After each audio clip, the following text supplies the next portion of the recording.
Hello सभी को, मैं प्रीति सिंह विजुअल क्लास की तरफ से। हम सभी आपकी यूपी टीजीटी पीजीटी की तैयारी के लिए आपकी हिंदी व्याकरण की क्लास में अभी तक हमने आपकी संधि पढ़ रहे थे पिछली क्लास में।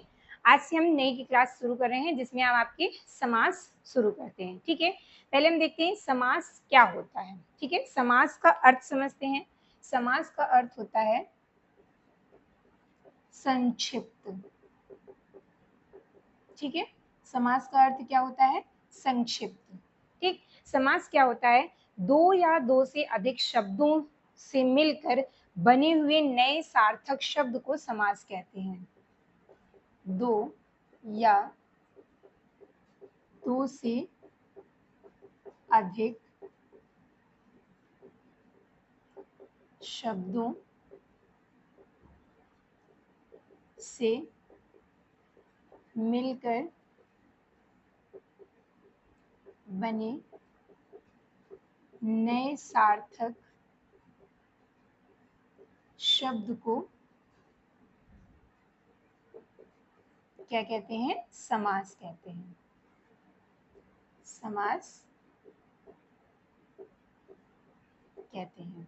ठीक है, समास क्या होता है? दो या दो से अधिक शब्दों से मिलकर बने हुए नए सार्थक शब्द को हम समास कहते हैं। ठीक है, समास कितने प्रकार के होते हैं?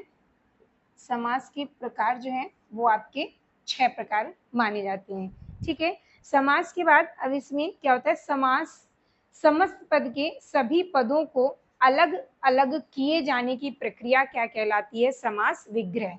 समास क्या हो गया? दो या दो से अधिक शब्दों से मिलकर बने हुए नए सार्थक शब्द को समास कहते हैं।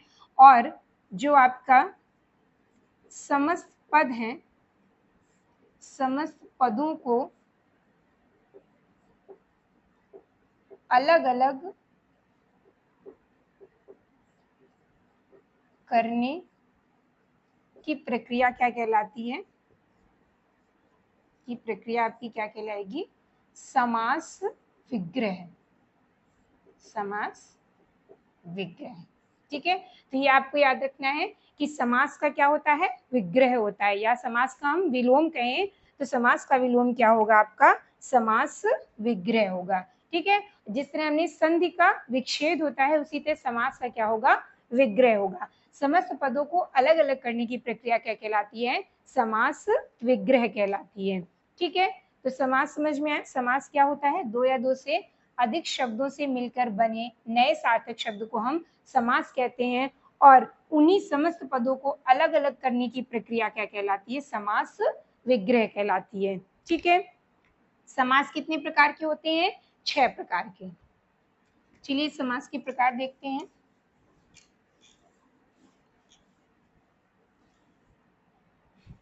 समास आपका होता है, समास के प्रकार आपके 6 प्रकार में होते हैं।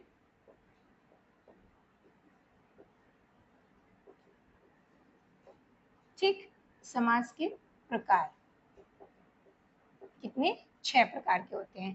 ठीक, पहला इसमें होता है, हिंदी में हम बता रहे हैं, हिंदी में आपके समास कितने? 6 प्रकार के होते हैं।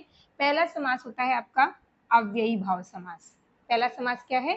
अव्ययी भाव समास। अव्ययी भाव समास। ठीक है, दूसरा है आपका तत्पुरुष समास।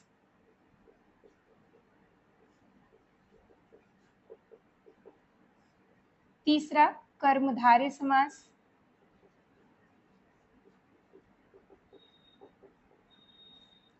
चौथा है आपका द्विगु समास। तीसरा, चौथा के बाद पांचवा है आपका द्वंद्व समास। और छठवां आ जाता है आपका बहुव्रीहि समास।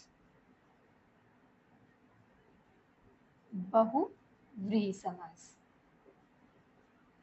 ठीक है, चलिए एक हम इसी में आपके समास के 6 प्रकार में मुख्य बातें जो हैं वो उसको समझते हैं।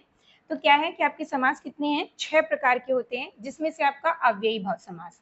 तो अव्ययी भाव समास में 6 प्रकार में आपकी 6 देखे हैं, अव्ययी भाव समास, तत्पुरुष समास, कर्मधारय, द्विगु, द्वंद्व और बहुव्रीहि समास। ठीक है, अव्ययी भाव समास में क्या होता है? अव्ययभाव समास में प्रथम पद प्रधान होता है व प्रथम पद क्या होता है, अव्यय होता है। ठीक है, इससे पहले हमने आपकी पिछली की क्लास में संज्ञा से अव्यय तक पढ़ाया है, जिसमें हमने आपको बताया कि अव्यय क्या होते हैं। ठीक है, तो आप सभी जिसने भी पिछली क्लास ना पढ़ी हो वो पिछली की क्लास भी पढ़ ले। अव्यय के बारे में हमने बहुत डिटेल से आपको बताया है। तो यहाँ पे क्या है कि अव्ययी भाव समास में प्रथम पद प्रधान होता है व अव्यय होता है। अव्ययी भाव समास की विशेषता क्या है, प्रथम पद प्रधान व उसमें अव्यय प्रथम पद जो होता है वो क्या होता है, अव्यय होता है। तत्पुरुष समास में क्या होता है, आपके तत्पुरुष समास में होता है, इसमें उत्तर पद प्रधान होता है, उत्तर पद प्रधान होता है। उत्तर पद प्रधान मतलब कि आपका बाद का जो पद होता है वो इसमें प्रधान होता है। और तत्पुरुष समास में आपके कारक चिन्हों का प्रयोग किया जाता है। तत्पुरुष समास में क्या है, आपका कारक चिन्हों का प्रयोग होता है। कारक भी हमने आपकी पिछली की क्लास में आपकी वीडियोस में पढ़ा होगा, आप प्लेलिस्ट में जाएंगे उसमें आपके कारक से भी संबंधित पढ़ा हुआ है वीडियो, तो आप सभी कारक को भी पढ़ेंगे। जो हमने बताए हैं हिंदी में 8 कारक होते हैं, उनको बड़ी डिटेल से पढ़ाया है, तो उसको भी आप पढ़ लेंगे। उसके बाद आप जब तत्पुरुष समास में आएंगे तो आपको उसी कारक के आधार पर ही हमें पढ़ाना है। ठीक है, तो इसमें कारक चिन्ह जो होते हैं उसमें कारक चिन्हों का इसमें प्रयोग होता है और वो कारक चिन्ह जो होते हैं वो लुप्त रूप से पाए जाते हैं। ठीक है, तत्पुरुष समास हो गया जिसमें से आपका उत्तर पद प्रधान होता है और कारक चिन्हों का प्रयोग होता है उसमें। तीसरा है आपका आ जाता है कर्मधारय समास।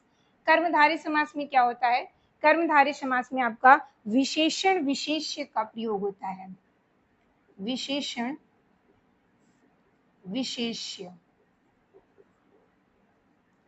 विशेषण विशेष्य होता है या इसमें उपमेय उपमान होता है।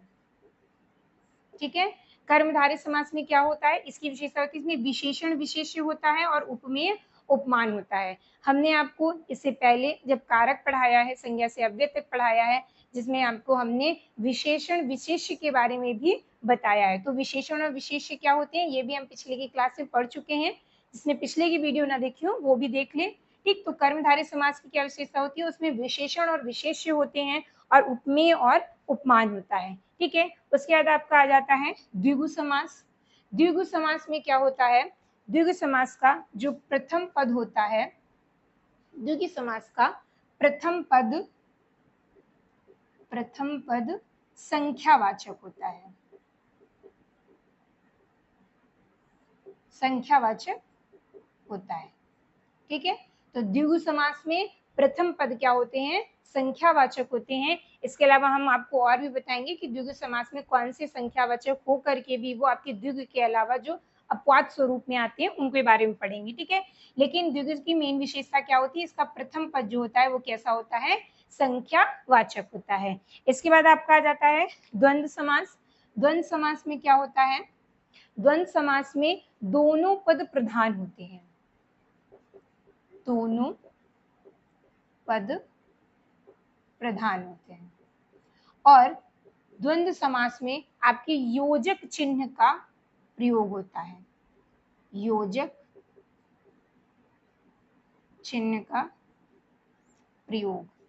योजक चिन्ह आपका, ये भी प्रश्न आपसे पूछा गया है एग्जाम में, आपका पूछा जा चुका है कि योजक चिन्ह का प्रयोग किस समास के अंतर्गत किया जाता है। तो योजक चिन्हों का प्रयोग किस समास के अंतर्गत आता है, आपका द्वंद्व समास के अंतर्गत। ठीक है, तो द्वंद्व समास में आपसे ये भी प्रश्न पूछा जाता है कि कौन से समास में दोनों पद प्रधान होते हैं। ठीक है, या आपसे ये क्वेश्चन बन जाता है कि किस समास में प्रथम पद प्रधान या प्रथम पद अव्यय होता है, या ऐसे भी क्वेश्चन बन जाता है कि विशेषण विशेष्य की विशेषता किस समास के अंतर्गत आती है। तो आपको ये भी पॉइंट्स याद रखने हैं कि द्वंद्व समास जो होता है उसमें दोनों पद प्रधान होते हैं और इसमें योजक चिन्ह का प्रयोग किया जाता है। इसके बाद आपका आ जाता है छठवां है बहुव्रीहि समास।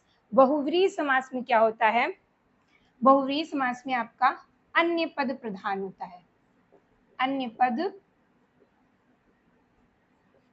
प्रधान होता है।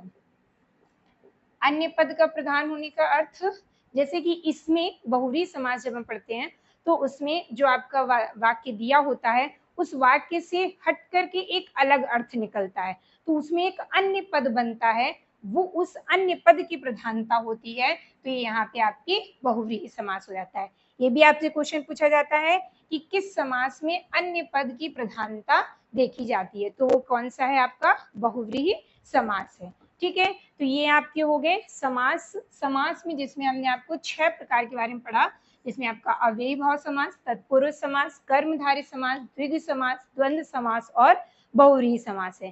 ठीक है, इसमें आपके मोस्टली यही सब चीजें पूछी जाती हैं, जो इसके ये पॉइंट्स जो हमने आपको बताए हैं, ये इसमें विशेषताएं हैं इसकी एक तरह से, और इससे सीधे सीधे क्वेश्चन उठा करके ये पूछ लिया जाता है। और एक आपका आ जाता है इसी में, समास के अंतर्गत ही एक नए समास होता है, एक नए समास होता है। ये समास के अंतर्गत नहीं, ये अलग से ही आ जाता है। ठीक है, पर समास का अगर प्रकार पूछा जाता है तो समास 6 ही प्रकार के होते हैं हिंदी में। ये नए समास आपका, इसको भी हम पढ़ाएंगे, इससे भी आपके क्वेश्चन बनते हैं। ठीक है, तो ये हो गया आपका आज समास। समास के बारे में कुछ संक्षिप्त परिचय था। चलिए आज की क्लास में हम आपके अव्ययी भाव समास के बारे में पढ़ते हैं।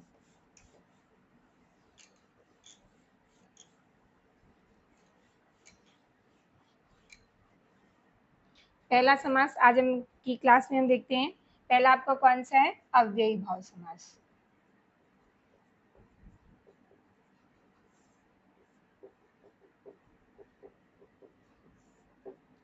अव्ययी भाव समास, इसमें अभी हमने बताया कि पहला पद क्या होता है, पहला पद प्रधान होता है, पहला पद प्रधान व अव्यय होता है।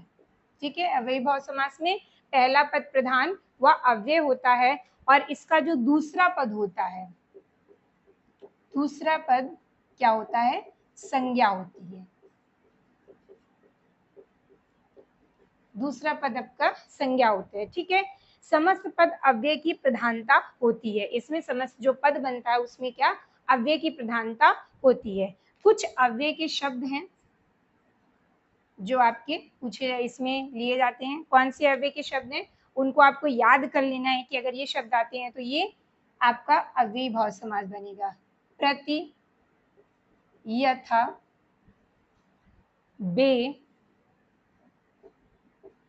भर, श, बा, उप, आ, हर, नी, नि, अति, अनु, वा। ठीक है, तो ये क्या है, हमने ये आपके अव्ययी भाव समास के कुछ अव्यय हैं जो हमने आपको बताए हैं। ये अव्यय अगर आपके आ जाते हैं किसी भी वाक्य में, आपके ये किसी भी शब्द में आगे आपके अव्यय आ जाते हैं, तो ये क्या बन जाएगा, अव्ययी भाव समास बन जाएगा। जैसे में आपके कौन से हैं, प्रति, यथा, बे, भर, श, ब, उप, आ, हर, नि, अति, अनु, वा। ये शब्द आपके जब आएंगे, इसमें उदाहरण से हम आपको समझाते हैं कि कैसे इसके शब्द आएंगे, तो कैसे आपको पहचानना है। ठीक है, समस्त पद में चलिए इसमें उदाहरण देखते हैं। उदाहरण के रूप में जैसे आपका आ गया प्रतिदिन, क्या है ये, प्रतिदिन। प्रतिदिन, तो ये प्रति आया है, प्रति अव्यय आएगा तो किसके अंतर्गत आ जाएगा, अव्ययी भाव समास के अंतर्गत। प्रतिदिन का विग्रह करेंगे तो क्या हो जाएगा, प्रत्येक दिन। विग्रह करेंगे तो प्रत्येक दिन हो गया। इसी तरह आपका हो गया यथाशक्ति, यथा शक्ति। तो देखिए यथा शब्द आया तो यथा शब्द अव्ययी भाव का है, पहला शब्द क्या होगा, वो अव्यय होगा और प्रधान होगा, तो यथा शक्ति का क्या हो जाएगा,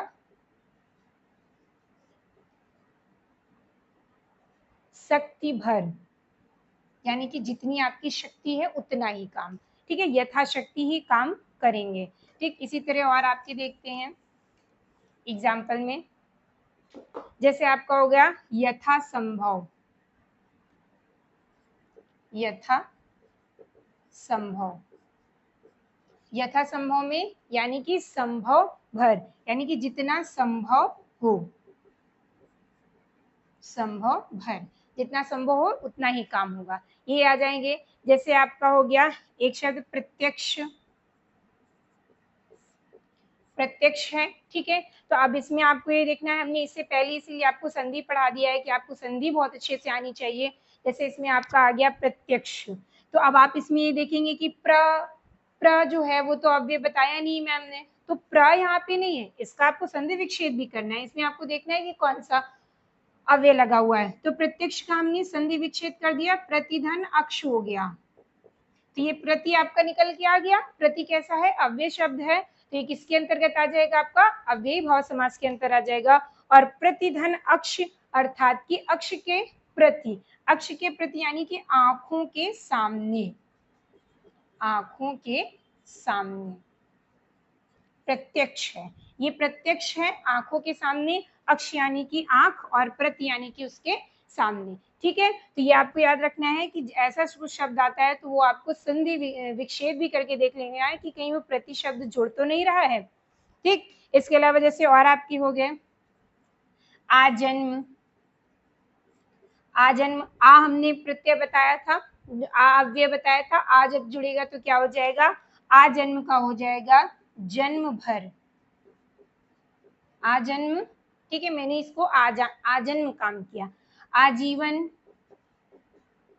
आजीवन यानी कि जीवन भर, ठीक है, ये सब शब्द हो गए।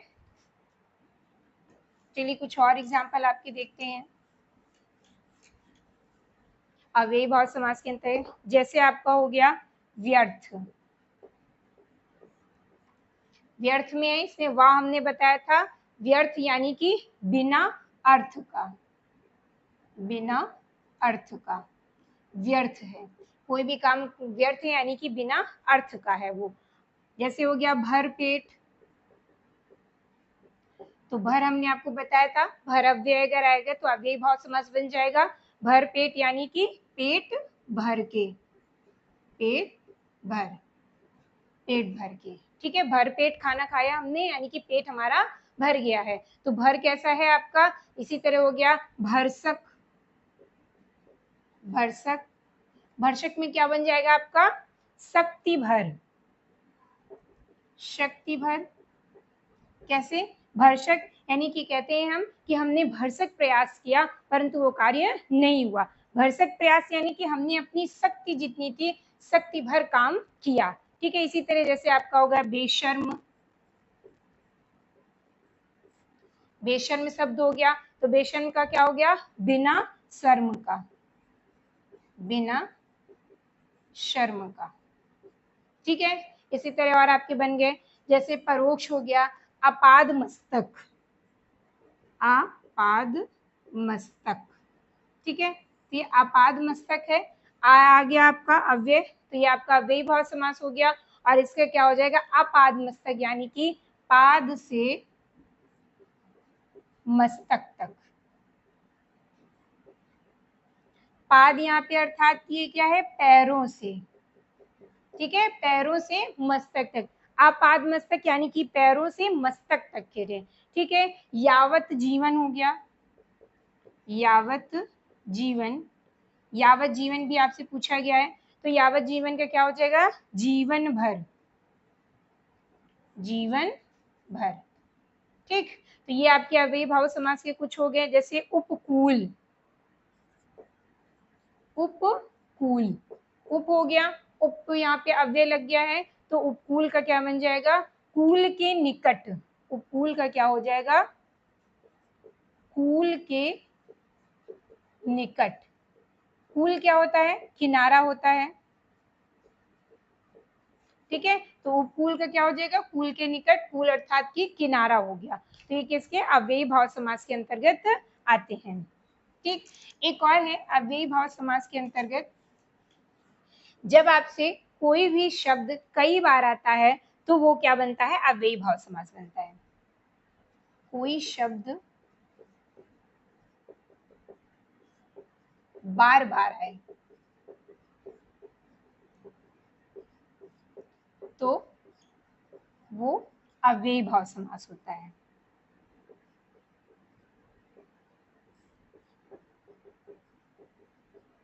अव्ययी भाव समास होता है, ठीक है। कोई शब्द अगर बार बार आए तो वो क्या कहलाता है, आपका अव्ययी भाव समास कहलाता है। जैसे कि इसमें उदाहरण, जैसा हो गया दिनों दिन, ये काम उसने दिनों दिन किया, इसमें आपका ये दिनों दिन भी बन जाएगा, ठीक।